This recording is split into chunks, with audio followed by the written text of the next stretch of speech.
This month we've been talking about the hero's journey, right? We begin and end our hero's journey at home. And as we discussed last week, ideally, that home is a place where we feel safe and free to be ourselves, a place where we can develop those roots and the wings that allow us to fly as we go out into the world. Now, many of us don't find that ideal home, but we have that option to create a home within ourselves, centered in spirit, that provides that unconditional love and acceptance for ourselves and for others, for each person that we meet. Now, today we begin with the hero or the heroine venturing out from the home on their journey, H-O-M-E. Right? So, home is where the heart is.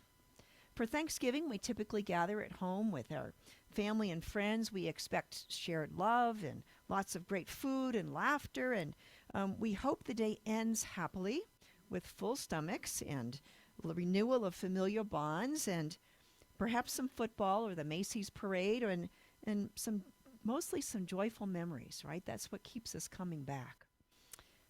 But we may also feel some other emotions, right?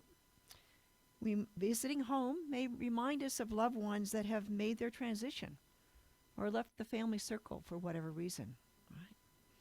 For some people, that mere thought of returning home, it just triggers all of those negative emotions like sadness, anger, fear, anxiety. You know, we may fear the prospect of other family members acting out and creating an uncomfortable or even toxic day. I've had that happen. Right? And perhaps we feel a combination of all of these wonderful, positive, and negative emotions all at the same time. Isn't that what family's all about sometimes, right? But it's because home is where the heart is. That is also the place where our hearts are most easily broken and bruised. Right? Now, many times our homes are places on the hero's journey where we encounter the trials and tribulations, right? When those negative emotions come up. And remember that the purpose of the trials and tribulations on the hero's journey is to develop resilience and the ability to move through challenges so that we can give the best of ourselves, right? And imagine the power and freedom of shifting our perception to considering our home as a place where healing opportunities manifest everywhere, right? And as we heal, we emerge stronger and transformed, right? That's part of our life journey, is this spiritual transformation. And so it's also easy to get stuck in victimhood, right? If we allow ourselves to be defined by these challenges as a victim, we may find ourselves just stuck in this painful and recurring situation. It's kind of like Groundhog Day, right? The movie. And some people just stay stuck for their whole lives. Right? It's not necessary that our challenges and traumas endlessly define us. Instead, we can choose to face the dragons on our hero's journey. And when we do, Spirit responds by leading us out of the darkness and providing us with all of the ideas, the resources, the people, and the places that we need to transform this situation in ourselves. Now, I don't want to minimize the difficulty of moving from victimhood to wholeness, or the pain and suffering that we may encounter on the hero's journey. It's painful sometimes, right? And particularly when we run into brick walls or some place that it just seems like we can't see in the darkness. Our eyes are obscured. Carl Jung said, though, it's not what happened to me, it's what I choose to become. It's what I choose to become. Now, in life, no one escapes life's challenges.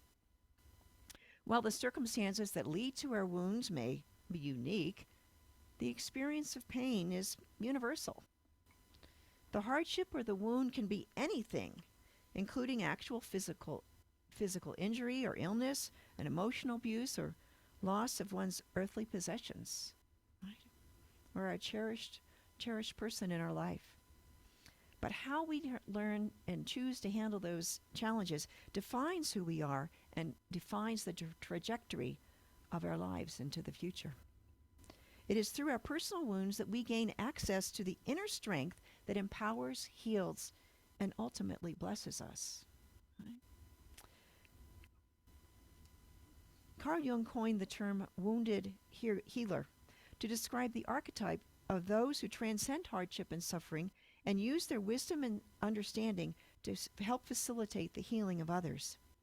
The hero emerges on the hero's journey when the individual uses his or her inherent power to overcome that great challenge and then uses that understanding to serve a cause greater than themselves. Right? You go through this transformation and then you're prepared to serve at a higher level. And it's one way of doing this is as a wounded healer. There's plenty of examples. There's a social worker whose brother died of a drug overdose, or maybe an AA sponsor. It could be an asthmatic child who grew up to become a nurse, to give thanks for all the nurses that helped them through through their panic attacks. Or maybe it's a domestic violence survivor who raises money for a shelter or runs a support group for people coming to the shelter. All of these people have transformed their pain and suffering into becoming an agent of compassion and healing. I know all of us have things in our lives that we've overcome, some of them very difficult. Couldn't see, the way forward into the next 5 minutes, much less the next year. But it's all made us stronger and healthier. Steven Spielberg, his new movie is called The Fabelmans. And the movie is based on Spielberg's childhood and all of the events that prepared him to be the great filmmaker that he is today. He lived through his parents' divorce and being bullied as a Jewish kid, for example. When he was 6 years old, Spielberg went and saw his first movie ever. It was The Greatest Show on Earth, the 1952 version, with Jimmy Stewart and Charlton Heston. And watching that train crash was extremely traumatic for him at age 6. You don't quite know what's real and what's not at that age. And so it was really bothering him. And so when he was a teenager, he was still remembering this crash. And so when he filmed his first film, what was it? It was a train crash. He had received several wonderful trains for Hanukkah. And in that train, in that film, they crashed. It was beautiful, right? And that helped, and watching it over and over helped him get over that trauma. I think that's why we like horror movies so much, right? It helps us get over that fear. Some of us do and don't, but it lets us see that we can control it. We survive that, so I can survive whatever is going on in my demons in my life.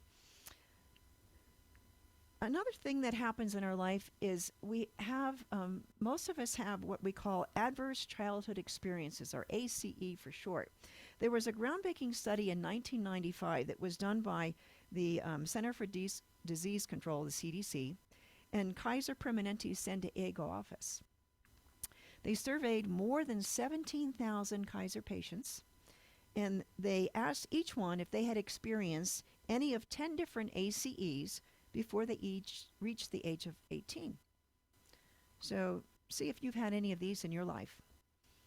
Experienced emotional abuse, experienced physical abuse, experienced sexual abuse, experienced emotional neglect, experienced physical neglect, witness your mother being treated violently, lose a parent through separation, divorce, or death, live with someone who abused alcohol or drugs, live with someone who was mentally ill, have a family member who was in prison. And so of these 10 ACEs, 2/3 of the people that they surveyed had at least one. Right? 38% had experienced 2 or more, and more than 12% had experienced 4 or more. Right? Now, the other part of this study is they correlated how many ACEs a person had and found that the higher the risk for ACEs, the higher number of ACEs, the higher was their risk for cancer and other issues like addiction, smoking, obesity, heart disease, and many other illnesses. In fact, if someone had 6 or more ACEs, their life expectancy was 20 years shorter than someone who had none. That's amazing. No wonder we have so many people in prison have all of these childhood traumas that they lived through. It affects us for the whole rest of our life. Some people never really recover and they continue to live these lives of suffering and victimhood. And, but others, they not only survive, but they learn to thrive in the face of adversity. What's the difference? What selects one from the other? Well, the good news is that adverse childhood experiences are not our destiny. In the past 25 years since the study was done, or almost, researchers have identified the protective and resilient factors that allow children and families to move through challenging circumstances and emerge stronger. And individuals can use the ACEs if they know if they've experienced it to understand their health risk and take action. It can empower themselves to do the search and make changes for themselves and for their children. Right? They can make sure that they don't pass it on to the next generation. This is really important. In the 2015 book, The Body Keeps Score, Brain, Mind, and Body in the Healing of Trauma, Dr. Bessel van der Kolk showed how trauma actually reshapes both our bodies and our brains. And we pass that embedded trauma down from one generation to the next. It's not just the environment and the nurturing, but it also changes our DNA. It changes the cells that we pass on to our offspring. And so this is one reason that it's so difficult to change these entrenched systems that we have, searching for racial justice, and why it's not just something that you can deal with on the outside. You have to deal with it on the inside to have permanent change, right? It's an individual process. And there are many innovative treatments that Dr.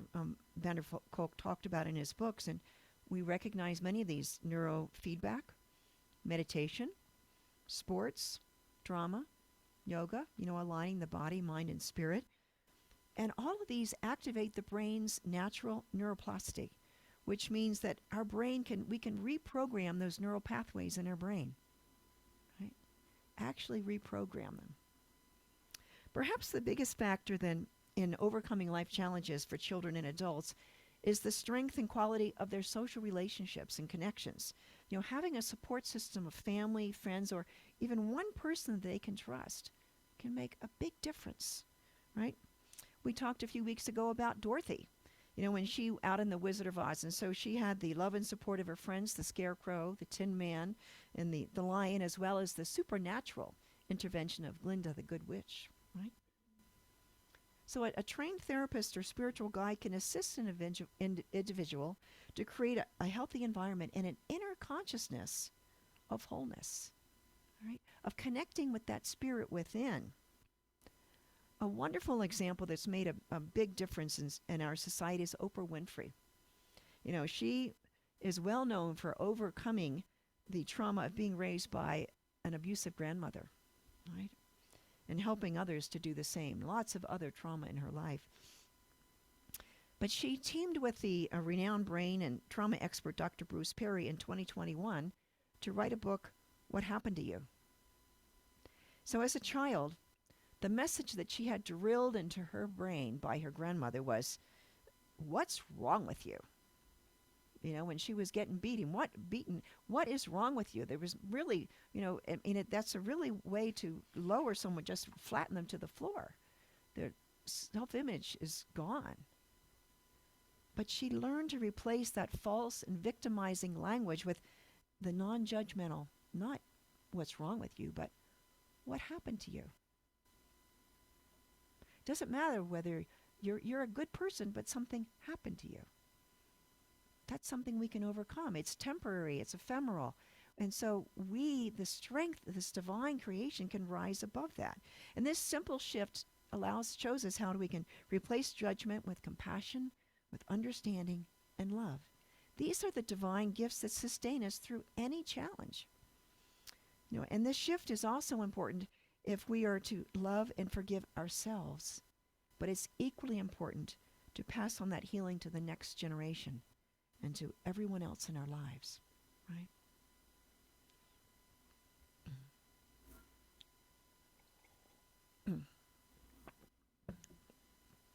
Another healing factor for those who overcome great obstacles is the faith that we live in a friendly universe, that faith in our capacity with divine guidance to prevail over circumstances, and faith in any and all circumstances can be there for the purpose of a greater good.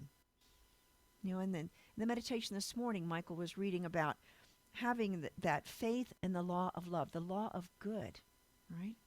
When we speak our word, the law says yes. It creates it in accordance with our belief. And so if we want to change our life, we change our thinking, we change our thoughts, we change our beliefs.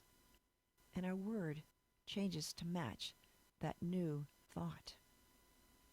There's no need to cajole God. There's no need to plead with God. There is just a sense of connecting with the Spirit and listening to that inner voice that's always there, waiting for us to listen. And it's God's intention to give us the good kingdom, to express that it's expressing itself through us and as us. We are a part of it. And so it wants us to have that highest and best, to experience it, not only for ourselves, but for all of society together. Ernest Holmes, in his book, Living Without Fear, he said, there is this question, however, which naturally arises. Why all the suffering, sorrow, and pain? Why has tragedy accompanied the journey of man? There is no other way through which true individuality can evolve. Man must be let alone to discover him or herself, else be compelled arbitrarily to follow one road, in which case he would be an automaton, not an individual. So we have choice. We have choice to follow that highest possibility, to listen to that voice within, or to just go on automatic and believe that everything is out in the world is the true reality, which it's not, right? It's an effect. The cause is within. And so that divine intelligence that brought us into the universe, Holmes says, is to be trusted. But we must learn how to make our mind receptive to it. That's the trick, right? Thus shall we learn to participate in creating our own destiny. It's a co-creation process with Spirit, right? Now, in the book, The Four Pivots, that by Sean Ginwright, that Mike was reading from this morning, it's a wonderful book, and I think it's going to be as important as The Four Agreements by Don Miguel Ruiz, and that I know that's been a wonderful book for many people here. And Ginwright is a professor of African American Studies at San Francisco State University, and he's a social activist. And in his book, he describes that a shift that occurred in his own thinking. For many years, he had been, thinking the way to heal society is to fix these broken systems of living together. Now, in the past, he taught urban youth and adults and how to lead movements and to affect social change. You get together and you act collectively to create power, right? You strategize change and policies and work together to remove those barriers to justice and inequality. All of this was within the context of fighting the other, right? We get that concept of the other as a child. And whatever is different from us is the other. It's not like us. And so what I am and my people, we're good, and the other, bad. So you're always fighting the other. But if we realize that we're all a part of the one that's God, there is no other. There's only God and God. And so I have blonde hair and you have black hair.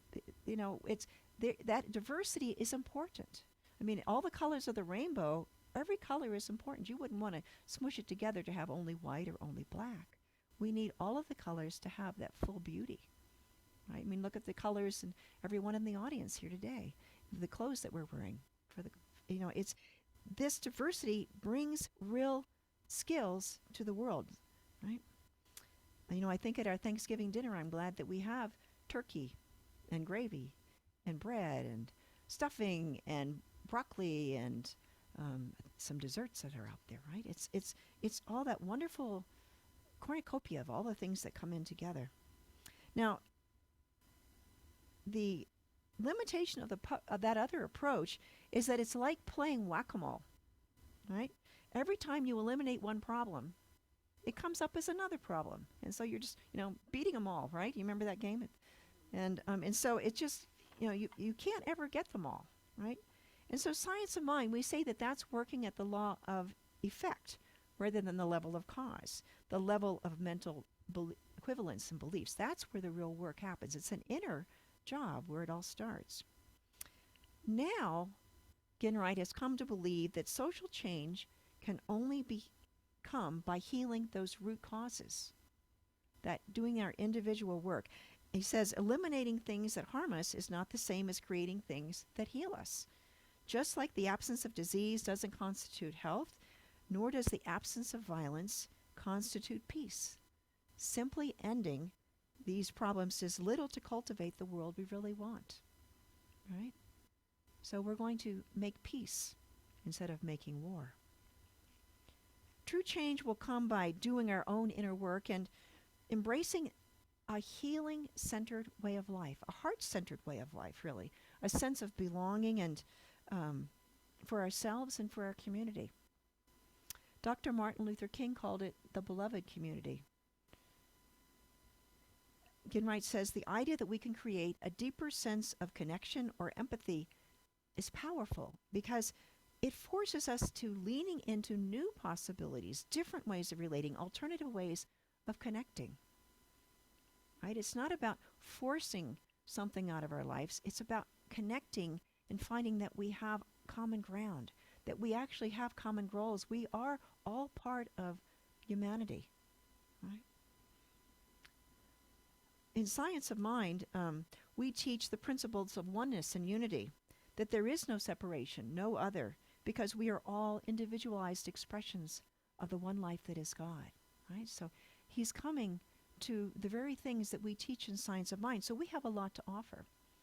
Now, one of the debates right now going on in the Centers for Spiritual Living is how much should we engage in social activism to heal these societal ills? You know, there's some ministers that think we should be out there on the front line. You know, when there's a Black Lives Matter protest, we should be in the middle of it, right? And be there on the front line. You know, and then there's others that say, well, we should just pray for peace and world healing, and this is the way to end gun violence, right? I mean, how do we do it? You know, this is the way what do you do for climate change? You know, is it about prayer? Is it about being out there? Or is it about the way that we're working together, right? Ginwright says, trust, vision, wholeness, human relationships, and hope are the real lifeline of movement building. This means working on self-transformation, healing, hopefulness, and cultivating a vision of possibility. And so these are the very things that we focus on in Science of Mind, seeing ourselves and every individual as a unique and perfect expression of the one life that is God. We work together to transform our own lives and our inner beliefs so that our bodies, our relationships, and our life experiences manifest that spiritual truth of who we are, our divine wholeness and greater possibilities. And we call that forth from every person that we meet, right? And we do this with spiritual practices by staying in tune and receptive to that inner voice of spirit that's always there, the infinite invisible, right? In the long run, we don't really know whether any particular experience is good or bad. We have to trust that it's one of those challenges that will make us stronger and wiser. There's a Taoist tale about a farmer in China, and his horse ran away, right? So the farmer's neighbor came over to commiserate, and he said, "Oh, no, I'm so sorry about your horse and your loss." The farmer said, "We'll see." The neighbor was confused by this response because, clearly losing the horse was a terrible event. The horse was the farmer's most cherished possession. Without that horse, he couldn't plow his field. It was really important to him. Well, incredibly, the next day, the horse came back and brought along 12 feral horses. Right? So, after witnessing this extraordinary event, the neighbor came over again and said, "Oh, we're celebrating. Congratulations on your great new fortune." And the farmer said, "We'll see." So the neighbor again was confused. Wasn't this a wonderful event? Why was he so calm? Well, the next day, the farmer's son was trying to tame those wild horses. And so while he was riding one of the wild horses, it threw him from the horse and it broke his leg. Ah, the neighbor came over again, lamenting, "Oh my, I'm so sorry about your son. What a terrible turn of events." And the farmer said, "We'll see." You know, the farmer didn't understand this strange farmer. He could see how awful the situation was, and yet he was calm. Well, the next day, the army came by, marched through the village, and they conscripted every able-bodied young man to go off to fight in the war. The farmer's son was spared because his leg was broken. And again, the neighbor congratulated the farmer on that his son would remain at home, and what good fortune. And the farmer said, "We'll see." You know, this story can go on, but do you see the point? You know, in our dualistic perspective, labeling something as good or bad is a false dichotomy, really. All things can work for our good if we so choose. It's our response to whatever happens to us that determines the actual impact on our lives. And knowing this, we can give thanks in all circumstances, as we are reminded in 1 Thessalonians 5:18. You know, the Spirit will guide us through to the higher possibilities in every situation if we just listen. And knowing this, are you ready to face the dragons on your hero's journey? You've got the best guide ever. Let's take this to prayer.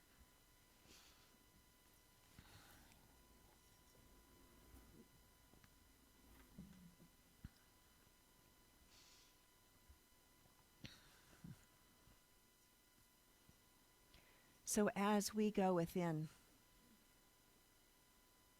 we know that we are in the presence of God, of the infinite invisible that is expressing itself in and through and as each and every person, as us, as our loved ones and those we don't love so much. And of this day and every event that has occurred in the past and is occurring in the present and the future. It is all God and it is all good. The universe is conspiring for our good.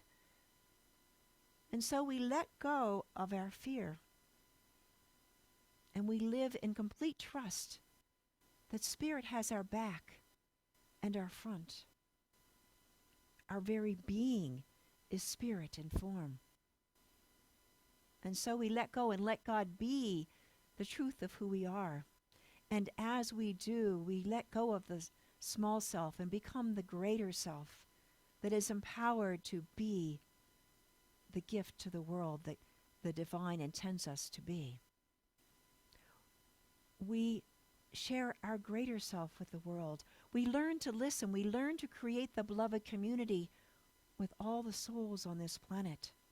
We learn to relate in new ways that are not about the other, but are about belonging together in one humanity, lifting each other up, coming to understand each other first, and then to be understood, to create a world that works for everyone, that's based on love and peace and understanding,